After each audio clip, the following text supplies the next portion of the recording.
Hi friends, ഞങ്ങളുടെ കൊടൈക്കനാലിലെ രണ്ടാമത്തെ ദിവസമായിരുന്നു അന്ന്. ആദ്യം തന്നെ ഞങ്ങൾ പോയത് ചെട്ടിയാർ പാർക്കിലേക്കായിരുന്നു. പാർക്കിനെക്കുറിച്ച് പറയും മുന്നേ എൻ്റെ വീഡിയോ കണ്ടിരിക്കുന്ന, എന്നെ കേട്ടിരിക്കുന്ന എല്ലാവരും എൻ്റെ ചാനൽ സപ്പോർട്ട് ചെയ്യുക.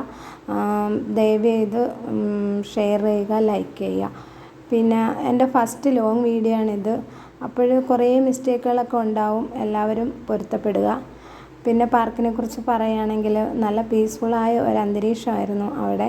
വിശാലമായ ഒരു വലിയ പാർക്കായിരുന്നു അത്.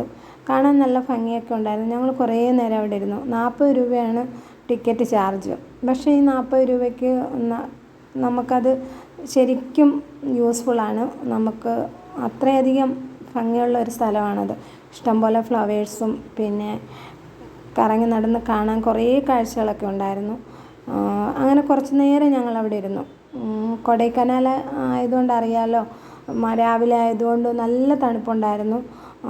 എങ്കിലും ഞങ്ങൾ അതൊന്നും വകവയ്ക്കാതെ അവിടെ നടന്നു വീഡിയോസൊക്കെ എടുത്തു, ഫോട്ടോസൊക്കെ എടുത്തു. പിന്നെ മൊബൈലിന് കുറച്ച് പരിമിതികളുണ്ടല്ലോ, അതുകൊണ്ട് എല്ലാം ഒന്നും ഉൾപ്പെടുത്താൻ പറ്റിയിട്ടില്ല. എങ്കിലും പരമാവധി അതിൻ്റെ ആ ഒരു പാർക്കിൻ്റെ ഭംഗി ഈ വീഡിയോയിൽ ഉൾപ്പെടുത്തിയിട്ടുണ്ട് എന്ന് ഞാൻ വിശ്വസിക്കുന്നു. അങ്ങനെ ഞങ്ങൾ കുറേ നേരം അവിടെ നടന്ന് വീഡിയോസൊക്കെ എടുത്തു, കണ്ടു. അതിനുശേഷം ഞങ്ങൾ അവിടെ നിന്ന് പോകാൻ തീരുമാനിച്ചത് ലേക്കിലേക്കായിരുന്നു. അങ്ങനെ ഞങ്ങൾ ലേക്കിലേക്ക് പോയി. അവിടെ ചെന്ന് ഇച്ചുവിന് കളിപ്പാട്ടമൊക്കെ വാങ്ങിച്ചു കൊടുത്തു. പിന്നീട് ഞങ്ങൾ ഓരോ കട്ടൻ കാപ്പി കുടിച്ചപ്പോഴത്തേക്കും സൈക്കിൾ റെൻറ്റിന് എടുക്കാൻ പോയവർ സൈക്കിളുമായിട്ടെത്തി. അരമണിക്കൂർ നേരത്തേന് 150 രൂപ ചാർജായിരുന്നു സൈക്കിളിന്. അങ്ങനെ ഓരോരുത്തരായി മാറി മാറി സൈക്കിളൊക്കെ ചവിട്ടി വീഡിയോസൊക്കെ എടുത്തു. അങ്ങനെ കറങ്ങി ചുറ്റി വന്നു. പിന്നെ അപ്പം ഞാൻ മാത്രം തോറ്റു കൊടുക്കാൻ പാടില്ലല്ലോ എന്ന് കരുതി ഞാനും സൈക്കിളെടുത്ത് കുറച്ച് നേരം ചവിട്ടി. ഈ സൈക്കിളിൻ്റെ പ്രത്യേകത എന്ന് പറഞ്ഞാൽ 2 സീറ്റ് ആയതുകൊണ്ട് ബാക്കിലും ഒരു സീറ്റ് ഉള്ളതുകൊണ്ട് നല്ല നീളമുണ്ട് ബാക്കിലോട്ട്.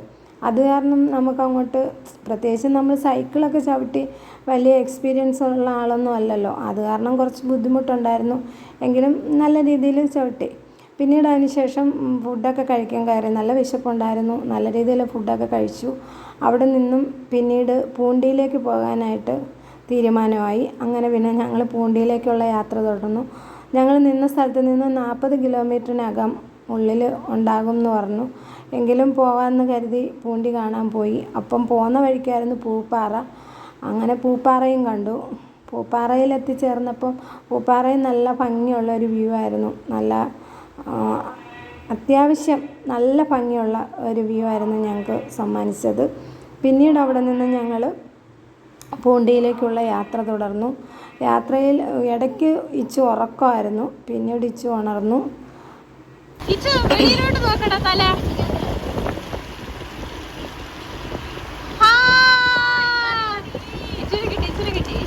പിന്നെ അവൻ്റെ കളിയും ചിരിയൊക്കെയായി ഞങ്ങൾ പൂണ്ടിയിലേക്ക് എത്തിച്ചേർന്നു.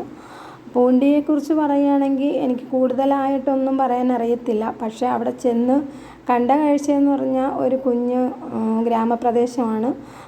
അത്യാവശ്യം നല്ല ഭംഗിയുള്ള ഒരു സ്ഥലമായിരുന്നു. പിന്നെ അവിടെ കൊച്ചു കൊച്ചു വീടുകളുണ്ട്, കല്ലൊക്കെ വെച്ച് കെട്ടിയിട്ട്.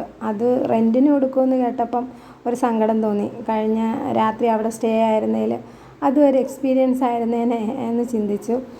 അങ്ങനെ പിന്നെ ഞങ്ങൾ അവിടെ എല്ലാം കണ്ടു. പിന്നെ വീഡിയോസൊക്കെ എടുത്തു. അന്നേ ദിവസം കേരളത്തിലേക്ക് തിരിച്ചു പോകാൻ തീരുമാനിച്ച ദിവസമായതുകൊണ്ട് ഞങ്ങൾ കേരളത്തിലേക്കുള്ള യാത്ര തുടർന്നു. ഏകദേശം ഒരു വൈകുന്നേരത്തോടു കൂടി ഞങ്ങൾ പിന്നെ കേരളത്തിലെത്തിച്ചേർന്നു. കേരളത്തിലെത്തിച്ചേർന്നപ്പം പിന്നെ വളരെ റിസ്കി ആയിട്ടുള്ളൊരു യാത്രയായിരുന്നു പിന്നീട് അങ്ങോട്ട് സമ്മാനിച്ചത്. കാരണം നല്ല മഴ, പിന്നെ അത്യാവശ്യം മഞ്ഞ്, പിന്നെ ഇരുട്ട് എല്ലാം കൂടി ആയപ്പോഴത്തേക്കും നല്ല രീതിയിലുള്ള ഒരു ബുദ്ധിമുട്ടിക്കലായി. എന്നാലും റിസ്കി ആയിട്ടുള്ള ഒരു യാത്രയായിരുന്നെങ്കിലും വളരെ സുരക്ഷിതരായിട്ട് തന്നെ ഞങ്ങൾ വീട്ടിലെത്തിച്ചേർന്നു.